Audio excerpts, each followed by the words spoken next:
tell me, has this process of investigating public officers who have served in the past, some of them currently serving, has it been fair enough? Look, it's a process. You cannot pick everybody at the same time. The Constitution is clear. If you maintain foreign account, even after you have retired, it's there. It will be forfeited. So the president will just go to the court, that is the Code of Conduct Tribunal, and they will forfeit all the property. It's not a party matter. We've seen issues generating from the power sector, the oil sector. Well, let me just show you quickly. The APC today released made 9 cases of what they call alleged public office corruption. And this is mind-boggling. It can blow your mind away if these, yeah, look at it there. 3.8 trillion naira out of the 8.1 trillion naira earned from crude oil withheld by the NNPC. 2.1 billion US dollars from excess crude account unaccounted for. Department of Petroleum Resources remitted 109.7 billion naira royalty from oil firms. 6 billion US dollars allegedly looted by some ministers of the last administration. These are mind-boggling. If they are true, in this particular situation, what's your view? Catch them and shoot them. Shoot them? Yes. That's the best. In China, in Indonesia, in Malaysia, it is death sentence because we are killing the country.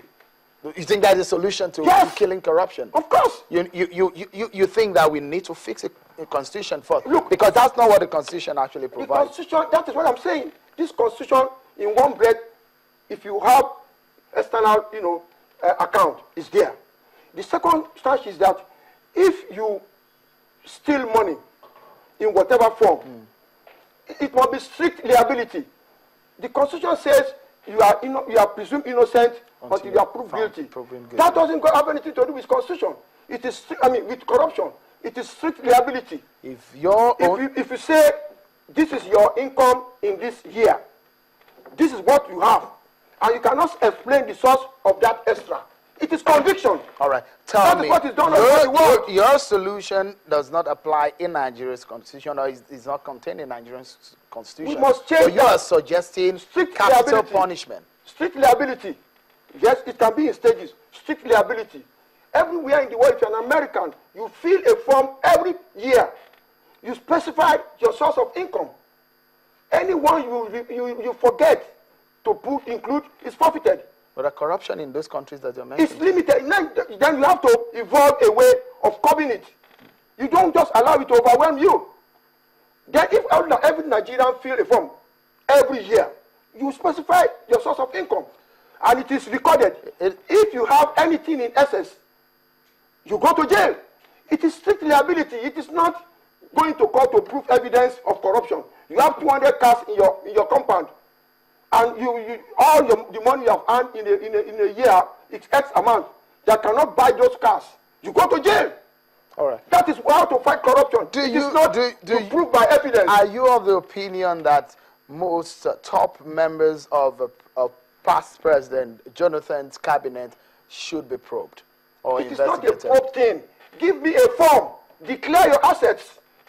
But that has been said. I just want if you give me a form, I will declare my assets, and then I will tell you where I got all those assets from. Then I will go to court and swear.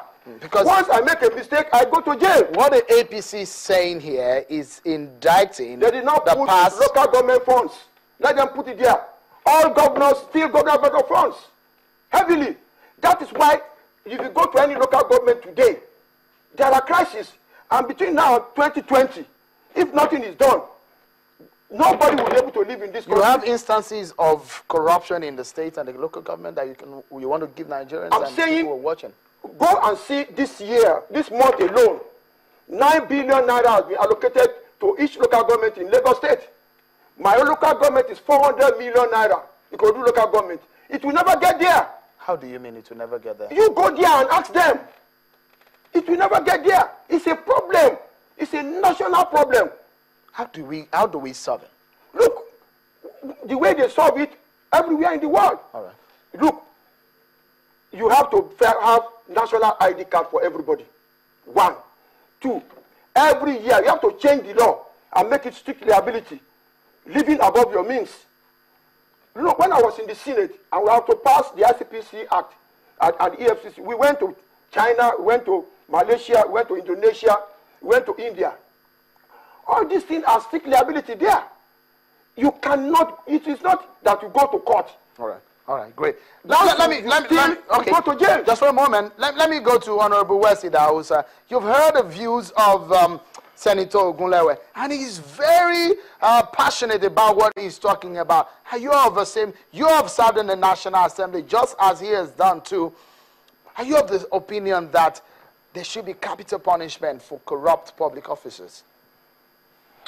Well, I think more than being just capital punishment, I think the focus of should be deterrence. The critical thing is to recover. There should be an emphasis on restoration. You have to restore what has been stolen from public purpose. Because if people see that those who have stolen in the past are unable to freely use that loot and they have had to swallow their vomit, I think that's a major deterrence. And then again, the second and complementary type of deterrence is for people to do the time in jail. If you know you cannot do the time, as they often say, then don't do the crime. I am not too sure that going by global inclination and going by human rights activities in the world, that capital punishment at this point in time might be the solution, because we have seen in the past that even crimes that have attracted capital punishment have not actually ended those offenses or reduced those offenses significantly in many parts of the world. So I think that when you take public funds, a government's first approach is to work on recovery. And in this wise, we must promote laws that emphasize restitution and then jail term. I'm convinced that when you lose what you have stolen significantly, and on top of that serve a jail term, you will begin to reduce the tendency and propensity of many Nigerians, indeed of those who live in this country, to illegally acquire wealth or to steal from public coffers. Thank you so much. I must thank you so much, Honorable Wesley Dawusa and Senator Ogunlewe, for your time.